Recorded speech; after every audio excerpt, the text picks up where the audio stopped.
Pada invasi hari ke-6 yakni Selasa 1 Maret 2022, pemerintah Rusia menegaskan sudah meminta agar warga sipil Ukraina segera pergi dari rumah mereka sebelum serangan terjadi. Peringatan itu ditujukan kepada warga sipil yang berdomisili di ibu kota Ukraina yakni Kiev.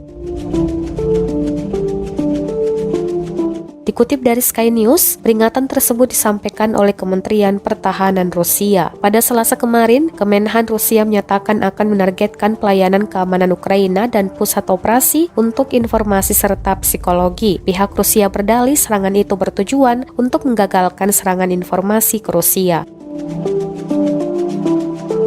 Sementara itu, sebuah serangan besar dilakukan pasukan militer Rusia pada Selasa 1 Maret 2022 setelah Presiden Rusia Vladimir Putin dituding pemerintah Ukraina melakukan kejahatan perang. Sebuah roket menghantam bangunan di pusat kota Kharkiv. Serangan ini menghancurkan gedung opera, ruang konser hingga gedung pemerintahan.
Terima kasih sudah nonton. Jangan lupa like, subscribe, dan share ya.